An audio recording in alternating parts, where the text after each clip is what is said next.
High বন্ধুরা, সবাই কেমন আছেন? আজকে আমি এমন একটা গ্যাজেট তৈরি করা দেখাবো যা খুবই সহজে আপনি আপনার বাসায় বসে বানিয়ে ফেলতে পারবেন। বন্ধুরা, এই গ্যাজেটটি আপনার জন্য খুব দরকারি হতে চলেছে, তাই ভিডিওটি শেষ পর্যন্ত দেখুন।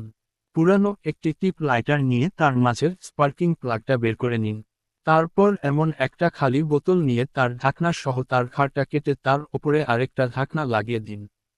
তারপর এই ঢাকনার ওপর একটি দাগ তৈরি করে মাঝখানে দুটো ছিদ্র করুন এবং এই দুটি ছিদ্রের মাঝখানে আরও একটি ছোট্ট ছিদ্র করুন এবং ওই ছিদ্রগুলোতে স্পার্ক প্লাগটি খুব ভালোভাবে সেট করুন। তারপর যে কোনো খালি কোল্ড ড্রিঙ্কের ক্যান নিন, তার মধ্যে থেকে একটি ধাতব টুকরো কেটে নিন এবং ধাতব টুকরোটি খুব ভালোভাবে রোল করে একটি পাইপের আকার দিন এবং এটি এই ঢাকনাটির খালি জায়গায় ভিডিওতে দেখানো নিয়মে নিখুঁতভাবে সেট করুন।